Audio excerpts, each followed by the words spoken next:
कीजिए चैनल स्नेहलता शर्मा को और बेल आइकन को दबाइए लेटेस्ट वीडियो सबसे पहले देखने के लिए। Hello students, welcome back. स्वागत है आप सभी का। बच्चों, हमारे HRD minister doctor Ramesh Pokhriyal Nishank ji ने मिडिल क्लासेस के लिए अल्टरनेटिव एकेडमिक कैलेंडर रिलीज किया है। ये एकेडमिक कैलेंडर पेरेंट्स, स्टूडेंट्स और टीचर्स की मदद से तैयार किया गया है। इस कैलेंडर और सोशल मीडिया प्लेटफॉर्म को यूज कर टीचर्स घर से ही बच्चों को पेरेंट्स के गाइडेंस में पढ़ा सकते हैं। हो सकता है कि कुछ लोगों के पास मोबाइल फोन ना हो या मोबाइल फोन पर इंटरनेट की सुविधा न हो और वे सोशल मीडिया प्लेटफॉर्म यूज न करते हों। ऐसे में वे एनसीईआरटी टीवी चैनल स्वयं प्रभा को यूज कर अपनी एजुकेशन ले सकते हैं। और अगर उनके पास इंटरनेट सुविधा है तो ऐसे में टीचर्स पेरेंट्स और बच्चों को व्हाट्सएप ग्रुप और गूगल मीट के थ्रू एक दूसरे से जोड़ सकते हैं और इस कैलेंडर के अकॉर्डिंग अपनी स्टडीज कर सकते हैं। तो आइए इस वीडियो में हम alternative academic calendar for class 6 maths discuss करते हैं। ये अल्टरनेटिव एकेडमिक कैलेंडर 2 पार्ट्स में रिलीज हुआ था।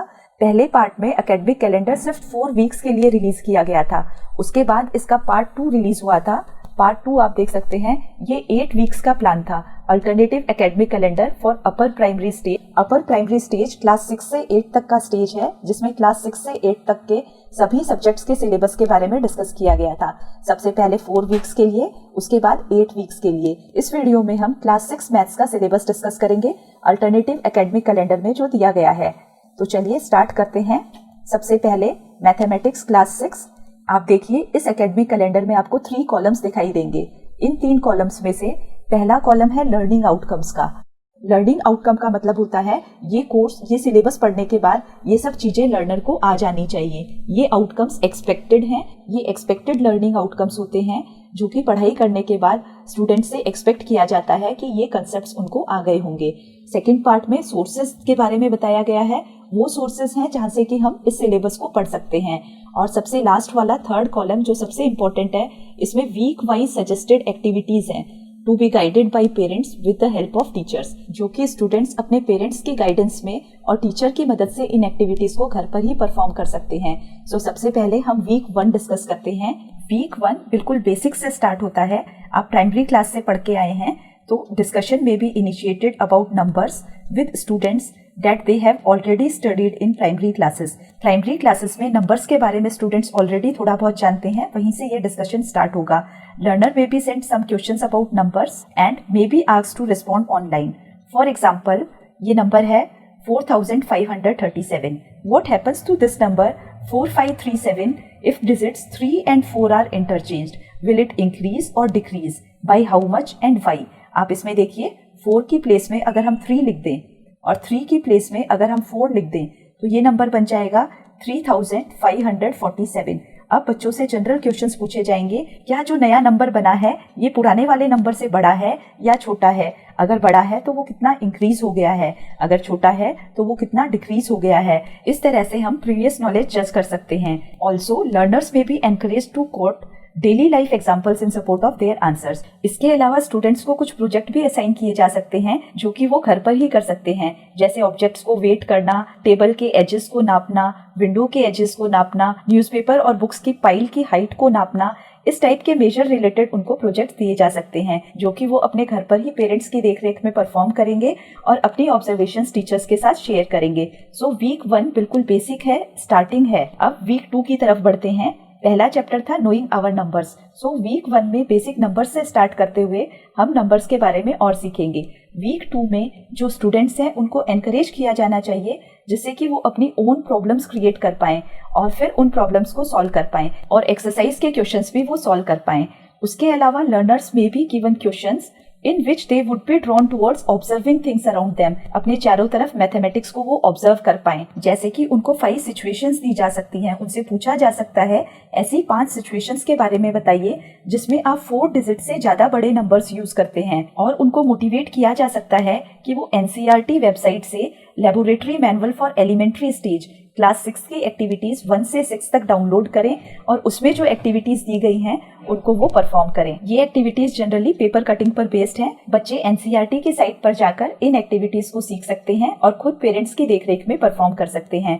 इसके अलावा इनोवेटिव प्रॉब्लम्स हैं। एनसीईआरटी एग्जाम्पलरी प्रॉब्लम बुक होती है क्लास 6 के लिए, उसको भी रेफर करके उनको कुछ एग्जाम्पल्स दिए जा सकते हैं। नेक्स्ट चलते हैं वीक 3 की तरफ। थर्ड वीक में चैप्टर 2 होल नंबर्स डिस्कस किया जाएगा, जैसे कि वीक 1 में हमने चैप्टर 1 स्टार्ट किया था। उसके बाद होल नंबर्स को इनिशिएट करने के बाद बच्चों को कुछ क्वेश्चंस दिए जाने चाहिए, ऐसे क्वेश्चंस जो उनको सोचने पर मजबूर करें, जिससे वो सोच सके और चीजें टीचर्स के साथ डिस्कस कर सकें। जैसे कि is it true that whole numbers are not closed under subtraction. बच्चों को क्लोजर इत्यादि प्रॉपर्टी सिखाने के बाद बच्चों को होल नंबर्स के केस में that whole numbers are closed under addition सिखाने के बाद why they are not closed under subtraction, इस पर भी डिस्कशन होना चाहिए। Subtraction is not cumulative for whole numbers, justify by giving examples. बच्चों को कम्यूटेटिव प्रॉपर्टी सिखाने के बाद उन्हीं से कुछ एग्जांपल्स लेकर ये प्रूव किया जाना चाहिए कि सब्ट्रैक्शन होल नंबर्स के केस में कम्यूटेटिव नहीं होती है। इसके अलावा NROER की वेबसाइट पर कुछ ई रिसोर्सेज अवेलेबल हैं, बच्चे उनका भी यूज कर सकते हैं। NROER national repository for open educational resources government of India का प्रोजेक्ट है, जो भारत के स्टूडेंट्स और टीचर्स के लिए एक ऑनलाइन प्लेटफॉर्म है, जहां पर स्टूडेंट्स एंड टीचर्स के लिए यूजफुल एजुकेशनल रिसोर्सेज अवेलेबल हैं।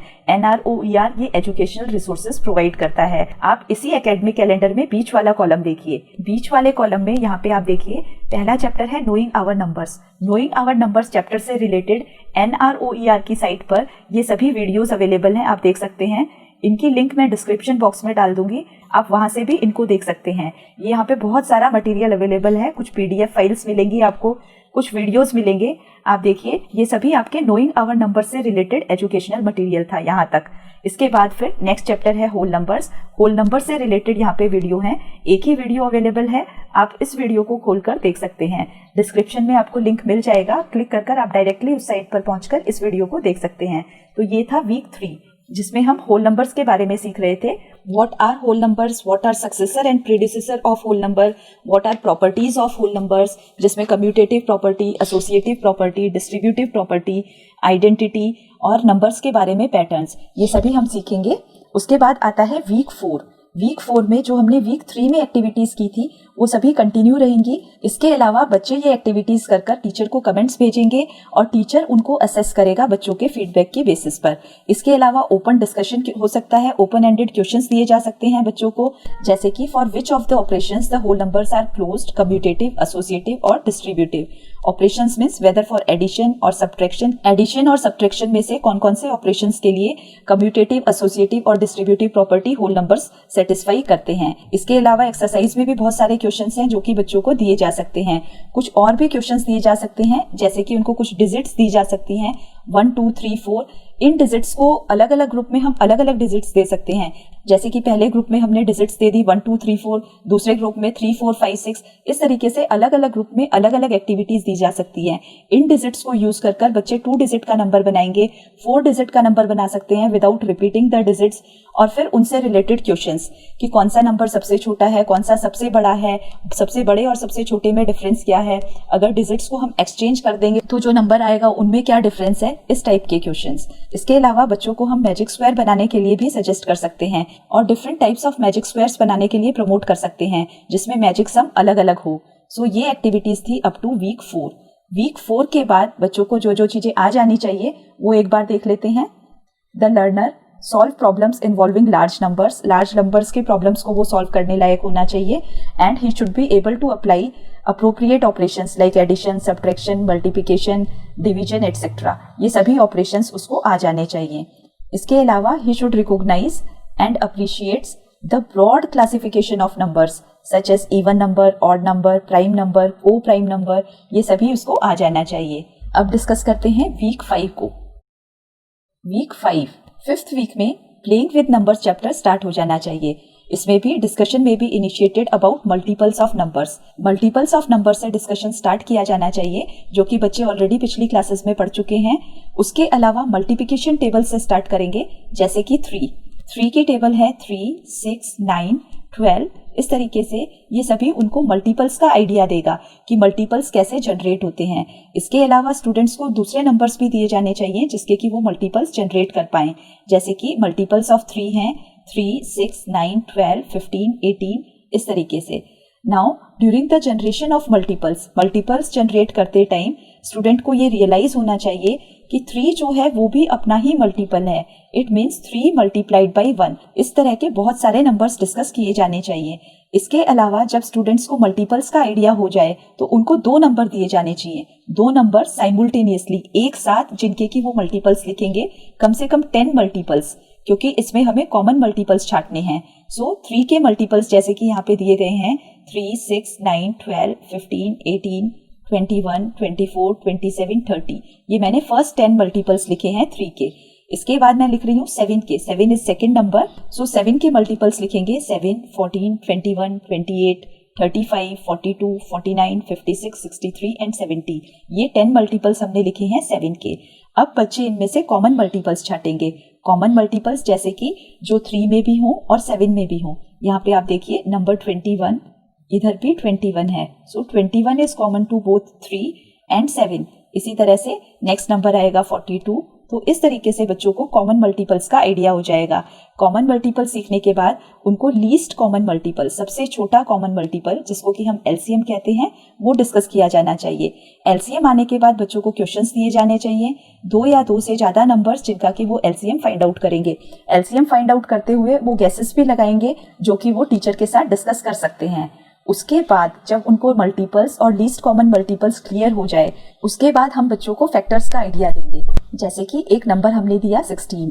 नाउ स्टूडेंट से पूछा जाएगा 16 जो नंबर मैंने आपको दिया है, आपको ऐसे नंबर्स बताने हैं जो इसको कंप्लीटली डिवाइड कर दे, यानी कि रिमाइंडर 0 बचे। तो फिर बच्चे बोलेंगे ये 2 से डिवाइड हो जाता है, 4 से भी डिवाइड हो जाता है और 8 से भी कंप्लीटली डिवाइड हो जाता है। इसी डिस्कशन को आगे बढ़ाया जाएगा कि नंबर 1 एंड 16 ये भी 16 को कंप्लीटली डिवाइड करते हैं, तो क्या इन नंबर्स को भी हम फैक्टर्स कह सकते हैं?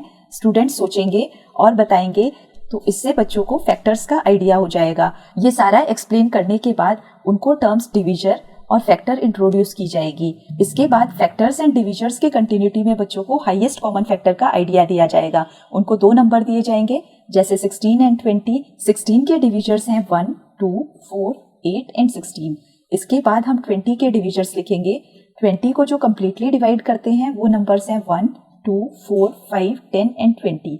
और फिर इन नंबर्स में से कॉमन फैक्टर्स छाटे जाएंगे, जैसे कि 1 दोनों में है, आप देखिए यहाँ पे भी 1 है और इधर भी 1 है। इसी तरीके से 2 ये भी दोनों में है, सो 2 को भी मैंने सर्कल कर दिया।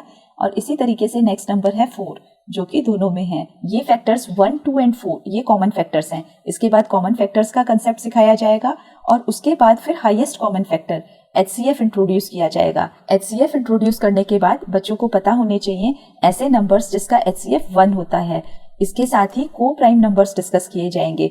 इसके बाद HCF of more than 2 numbers discuss किया जाएगा और उस पर बेस्ड क्वेश्चंस दिए जाएंगे। और HCF एंड LCM से रिलेटेड एक्टिविटीज के लिए बच्चे laboratory manual for elementary stage NCERT की वेबसाइट पर एक्टिविटीज के लिए देख सकते हैं। उसके बाद डिस्कस करते हैं वीक 6। वीक 6 में a game on factors is given in the NCERT text book. आपकी NCERT टेक्स्ट बुक जो कि क्लास 6 के लिए है, उसमें गेम ऑन फैक्टर्स दिया गया है। एग्जैक्टली ये पेज नंबर 47 पे है। तो बच्चे पेज नंबर 47 पर जो गेम दिया गया है, गेम ऑन फैक्टर्स, वो अपनी फैमिली के साथ, अपने पेरेंट्स के साथ और अपने फ्रेंड्स के साथ भी खेल सकते हैं। इससे बच्चों का फैक्टर्स की जो अंडरस्टैंडिंग है वो और ज्यादा मजबूत होगी। इसके अलावा ऐसे गेम्स बच्चे खुद भी जनरेट कर सकते हैं। सेम गेम को आप मॉडिफाई कर सकते हैं मल्टीपल्स के लिए और इससे आप मल्टीपल्स के बारे में भी खेल खेल में सीख सकते हैं। इसके अलावा NCERT बुक में ट्राई दीज क्वेश्चंस होते हैं, डू दिस टाइप के क्वेश्चंस होते हैं, ये भी आपकी बहुत हेल्प करेंगे। एक्सरसाइजेस होती हैं टेक्स्ट बुक में, वो एक्सरसाइजेस आप प्रैक्टिस करिए। इसके अलावा एग्जाम्पलरी प्रॉब्लम बुक भी होती है जिसको कि आप डिस्कस कर सकते हैं। और word problems related to HCF and LCM जो कि आपकी एक्सरसाइज 3.7 में है, बहुत ज्यादा इंपॉर्टेंट है। इसको भी आप प्रैक्टिस कर सकते हैं। इनिशियली जो स्टूडेंट है उनको पढ़ना चाहिए और खुद करने की कोशिश करनी चाहिए। उसके बाद अपनी ऑब्जर्वेशंस जब वो टीचर से शेयर करेंगे, तब टीचर्स उनकी प्रॉब्लम्स को सुनेंगे और उसको सॉल्व करेंगे। इस तरह से HCF और LCM की डेली लाइफ प्रॉब्लम्स वो डिस्कस कर सॉल्व कर सकते हैं। उसके बाद नेक्स्ट वीक है आपका वीक 7। वीक 7 में divisibility rules of numbers like 2, 3, 4, 5, 6, 7, 8, 10 and 11 और इनकी एप्लीकेशंस ये डिस्कस की जानी चाहिए। इसी चैप्टर का लास्ट पार्ट है जो कि बहुत इंपॉर्टेंट है। डिविजिबिलिटी रूल सीखकर बच्चे अपनी कंप्यूटेशंस बहुत इजी बना सकते हैं, इजीली वो चीजें कैलकुलेट कर सकते हैं। जैसे कि यहाँ पर एक एग्जांपल दिया गया है, आप देखिए 2764 एंड 3948, इसको रिड्यूस करना है सिंपलेस्ट फॉर्म में। सो विदाउट डिविजिबिलिटी रूल बच्चों के लिए बहुत ही मुश्किल हो जाएगा। सो स्टूडेंट्स को एनकरेज किया जाना चाहिए कि वो इन डिविजिबिलिटी रूल्स को डिफरेंट कंप्यूटेशनल सिचुएशंस में यूज करें, जहां पर भी उनको डिफरेंट कंप्यूटेशंस करनी होती हैं, डिफरेंट कैलकुलेशंस करनी होती हैं, वहां पर इन डिविजिबिलिटी रूल्स को सीखकर वो अप्लाई कर सकते हैं। इसके बाद डिस्कशन स्टार्ट होना चाहिए ज्योमेट्री के बारे में, बेसिक ज्योमेट्रिकल आइडियाज। ये सब वीक 7 में ही स्टार्ट हो जाएगा। बेसिक ज्योमेट्री का आइडिया देने के लिए सबसे पहला कंसेप्ट है पॉइंट का। सो पॉइंट को स्टार्ट करने के लिए बच्चों को डिस्टेंट ऑब्जेक्ट्स जैसे कि star, this gives an idea of a point, उनकी पेंसिल की टिप, कंपास की टिप, ये सभी पॉइंट का आइडिया देते हैं। इसी तरह से और डेली लाइफ एग्जांपल्स में से लाइन सेगमेंट का आइडिया देने के लिए उनको टेबल का एग्जांपल दिया जा सकता है, उनके बुक के एजेस का एग्जांपल दिया जा सकता है। स्टूडेंट्स अपने ही घरों में डिफरेंट चीजों को देखेंगे, उनको ऑब्जर्व करेंगे और फिर टीचर के साथ अपनी ऑब्जर्वेशन शेयर करेंगे। जैसे कि बच्चे शेयर कर सकते हैं, मैंने अपने घर में फोटो फ्रेम देखा, क्या वो लाइन सेगमेंट का एग्जांपल हो सकता है। इस तरीके से बच्चे अपनी ऑब्जर्वेशन टीचर्स के साथ शेयर करेंगे और चीजों के बारे में सीखेंगे। एक्सरसाइज क्वेश्चंस करेंगे, एक्सरसाइज क्वेश्चंस के अलावा ट्राई दीज क्वेश्चंस करेंगे, डू दिस क्वेश्चंस करेंगे। और एनसीईआरटी बुक में ही थिंक, डिस्कस एंड राइट करके एक कॉलम होता है, उससे भी बहुत कुछ सीखने को मिलता है। सो बच्चे ये सभी एनसीईआरटी टेक्स्ट बुक से सीख सकते हैं। अगर एनसीईआरटी टेक्स्ट बुक्स उनके पास अवेलेबल नहीं है तो वो एनसीईआरटी की वेबसाइट से उसको डाउनलोड कर सकते हैं। एनसीईआरटी की टेक्स्ट बुक इसी तरह से डिजाइन की जाती हैं कि उनमें डिस्कशन का बहुत स्कोप होता है, बच्चे उनको अच्छे से पढ़ सकते हैं और एक्सप्लोर कर सकते हैं। इसके अलावा NROER की वेबसाइट पर, जैसा कि मैंने आपको बताया था, ये गवर्नमेंट की वेबसाइट है जो टीचिंग लर्निंग मटेरियल प्रोवाइड करती है। वहां पर जाकर भी बेसिक ज्योमेट्रिकल कंसेप्ट से रिलेटेड वीडियोस और मटेरियल देख सकते हैं। अब आगे बढ़ते हैं नेक्स्ट वीक के लिए। नेक्स्ट वीक है वीक 8। वीक 8 में concept of quadrilateral and circles, ये कंसेप्ट भी आपके इसी चैप्टर बेसिक ज्योमेट्रिक आइडियाज में दिए गए हैं। सो क्वाड्रिलेटरल सर्कल से रिलेटेड कंसेप्ट्स भी वो ले सकते हैं। एनसीईआरटी की टेक्स्ट बुक की एक्सरसाइजेस वो कर सकते हैं, एग्जाम्पलरी बुक की एक्सरसाइजेस कर सकते हैं। इसके अलावा अपने चारों तरफ ऑब्जर्व कर जो प्रॉपर्टीज वो देखते हैं शेप्स के लिए, वो भी अपने टीचर से डिस्कस कर सकते हैं। आपकी एनसीईआरटी बुक में ही दिया गया है कि स्केल्स और डिवाइडर्स में से कौन सा बेटर होता है लेंथ्स को कंपेयर करने के लिए। सो इस टाइप की एक्टिविटीज वो कर सकते हैं। एंगल्स के बारे में वो डिफरेंट शेप्स ढूंढ सकते हैं अपने आसपास, या पेपर से भी वो बना सकते हैं। प्रोटेक्टर की भी बहुत इंटरेस्टिंग एक्टिविटी उनकी बुक में दी गई है जिसको कि वो कर सकते हैं। और अपने चारों तरफ ऑब्जर्व कर सकते हैं, जैसे कि विंडोज को, डोर्स को, इनको ऑब्जर्व कर वहां पर एंगल मेजर कर सकते हैं अपने प्रोटेक्टर से कि वो 90 डिग्री है, उससे कम है या उससे ज्यादा है। 90 डिग्री का कंसेप्ट इंट्रोड्यूस करने के बाद फिर दूसरे एंगल्स की तरफ उनको जाना चाहिए। 9th वीक में 45 डिग्री एंड 180 डिग्री के एंगल्स भी इंट्रोड्यूस किए जाने चाहिए। टीचर बहुत सारी एक्टिविटीज डिस्कस कर सकते हैं, क्वेश्चंस डिस्कस कर सकते हैं, बच्चे डू दिस प्रैक्टिस कर सकते हैं, think, discuss and right column देख सकते हैं और टीचर्स के साथ डिस्कस कर सकते हैं।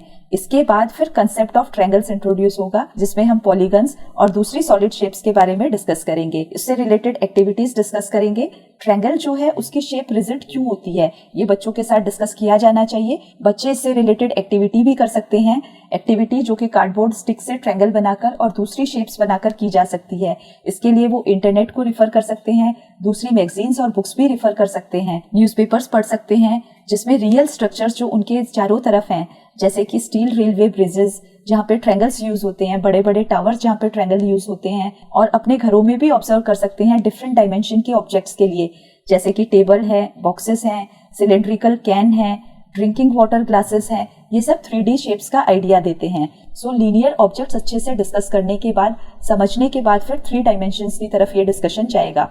उसके बाद फिर आता है week 10।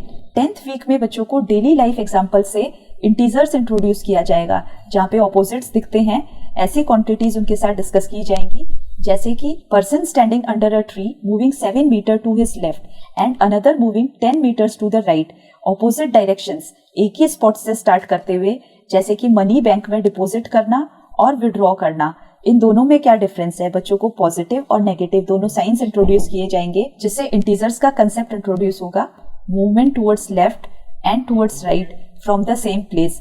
It indicates movement in opposite directions. इसके बाद नंबर ऑफ स्टेप्स का कंसेप्ट उन्हें दिया जाएगा, नंबर ऑफ स्टेप्स, जिससे कि वो नंबर लाइन पर इंटीजर्स को ऐड और सब्ट्रैक्ट करना सीख पाएंगे। इसके अलावा एनसीईआरटी बुक में game of strip and counters दिया गया है, जो कि बच्चे अपने पेरेंट्स के साथ खेल सकते हैं। एक्जैक्टली अगर मैं बताऊं तो ये दिया हुआ है आपका पेज नंबर 122 पर। सो पेज नंबर 122 पर game of strip and counters आप ये खेल सकते हैं। इसी चैप्टर्स में एक और इंटीजर्स का गेम है जो कि डाइस से खेला जाता है, जिसमें इंटीजर के स्ट्रिप बनाते हैं, वो भी आप अपने फैमिली मेंबर्स के साथ खेल सकते हैं। ये आपको मिलेगा पेज नंबर 113 पर एंड पेज नंबर 114 पर। सो इन दोनों गेम्स को आप खेल सकते हैं। टीचर्स अपने स्टूडेंट्स को मोटिवेट कर सकते हैं, जिससे कि वो ये गेम अपने फैमिली मेंबर्स के साथ खेलें और अपनी ऑब्जर्वेशंस टीचर के साथ डिस्कस करें। 15 मूव्स का ये गेम हो सकता है। इसके अलावा प्लेयर्स अपने हिसाब से भी इसको मॉडिफाई कर सकते हैं। उसके बाद डिस्कस करते हैं वीक 11th वीक में जो एग्जांपल्स हमने 10th वीक में डिस्कस किए थे इंटीजर्स का कंसेप्ट इंट्रोड्यूस करने के लिए, वो सेम एग्जांपल्स एक बार दोबारा से जब आपके पास इंटीजर्स का कंसेप्ट आ चुका है तब आप उसको डिस्कस कर सकते हैं। इंटीजर्स का कंसेप्ट इंट्रोड्यूस होने के बाद वो सारी प्रॉब्लम्स, जैसे कि सबसे छोटा whole number 0, is there any predecessor of 0 और नॉट, वो सभी प्रॉब्लम्स एक बार दोबारा से डिस्कस की जा सकती हैं। लेबोरेटरी मैनुअल से कुछ एक्टिविटीज बच्चों को दी जा सकती हैं। और उसके बाद नेक्स्ट कंसेप्ट आएगा इंटीजर्स को ऑर्डर करने का, उनको असेंडिंग ऑर्डर में या डिसेंडिंग ऑर्डर में अरेंज करने का। और फिर नंबर लाइन का कंसेप्ट इंट्रोड्यूस किया जा सकता है। उसके बाद फिर वीक 12th वीक में एडिशन ऑफ इंटीजर्स डिस्कस किया जाना चाहिए, उनको नंबर लाइन पर कैसे रिप्रेजेंट करते हैं, और different combinations of negative integers and positive integers वो भी डिस्कस होनी चाहिए। इसके अलावा different daily life examples can be taught as done while introducing integers. Students may be motivated to play a game of counters for addition of integers. Game of counters जो कि मैंने आपको बताया था, ये आपको गिवन है पेज नंबर 123 पे। सो इसको भी आप पेरेंट्स के साथ खेल सकते हैं और इस गेम से रिलेटेड अपनी ऑब्जर्वेशंस अपने टीचर के साथ डिस्कस कर सकते हैं। डिस्कशंस जो हैं वो एक पॉजिटिव थिंकिंग बनाते हैं। जितना ज्यादा आप प्रॉब्लम्स टीचर के साथ डिस्कस करेंगे, मैथमेटिकल कंसेप्ट्स उतने ही ज्यादा आप सीखेंगे। इसके बाद एक general rule for addition of integers को ऐड करते टाइम अगर दोनों इंटीजर्स पॉजिटिव इंटीजर्स हैं तो उनको हम ऐड करेंगे। एक इंटीजर पॉजिटिव है, दूसरा दूसरे साइन का है, नेगेटिव है, तो उनको हम सब्ट्रैक्ट करेंगे। ये जो जनरल रूल है वो भी स्टूडेंट्स के साथ डिस्कस किया जा सकता है। सो बच्चों, ये था अल्टरनेटिव एकेडमिक कैलेंडर आपका 12 वीक्स का। कोविड-19 के लॉकडाउन के दिनों में आप अपने घर में बैठकर ही इस प्लेटफॉर्म का उपयोग कर अपनी नॉलेज बढ़ा सकते हैं, अपनी एकेडमिक स्टडीज कर सकते हैं। आई होप ये एकेडमिक कैलेंडर आपके लिए बहुत ही यूजफुल होगा। अब डिस्कस कर लेते हैं इन 8 वीक्स में आपके learning outcomes. So learning outcomes आपने क्या क्या सीखा इन 8 हफ्तों में। पहले 4 हफ्ते हम ऑलरेडी पहले ही डिस्कस कर चुके थे, अब ये वाले 8 हफ्ते डिस्कस कर लेते हैं। इन 8 वीक्स में आपको क्या क्या आ जाना चाहिए। सबसे पहला है, you should be able to apply HCF और LCM in a particular situation, solve problems involving addition and subtraction of integers. You should be able to describe geometrical ideas like line segment, open and closed figures, angle, triangle, quadrilateral, circle, etc. with the help of examples in surroundings. अपने चारों तरफ ये सब चीजें आप पहचान भी पाओ, ये आपके लर्निंग आउटकम्स हैं, ये आपको आ जाना चाहिए। इसके बाद you should be able to demonstrate an understanding of angles by identifying examples of angles in your surrounding, classifying angles को आप क्लासीफाई भी कर पाओ उनकी मेजरमेंट के अकॉर्डिंग कि वो एक्यूट एंगल है, ऑब्ट्यूस एंगल है या स्ट्रेट एंगल है। इसके अलावा आप एंगल्स को मेजर कर पाओ। You should be able to estimate the measure of angles using 45 degree, 90 degree and 180 degree as your reference angle. 180 से ज्यादा है या कम है, if it is between 90 and 180, obtuse angles क्या होते हैं, acute angle क्या होते हैं, ये सब आपको पता होना चाहिए। So ये थे learning outcomes। आई होप ये वीडियो आपके लिए हेल्पफुल होगा। इस वीडियो में बस इतना ही, मिलते हैं अगले वीडियो में। Thank you. इस एकेडमिक कैलेंडर को यूज कर कोविड-19 में लॉकडाउन के दिनों में ही आप अपने घरों में बैठकर अपने टीचर और पेरेंट्स के गाइडेंस में आप अपनी स्टडीज कर सकते हैं।